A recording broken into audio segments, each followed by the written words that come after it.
Hello guys, it's Otaki once again. In this video, I will show you how to log out from Gmail. Before passing through that, please subscribe to the channel in order to keep up the content.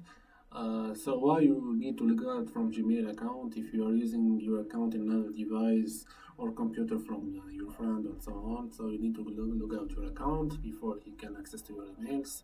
And also, you want just to remove an account from your browser in order to replace it with another account.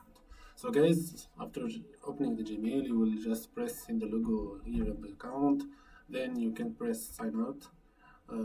After that, if you want to remove the account itself permanently from the device, you just press remove an account, then press here.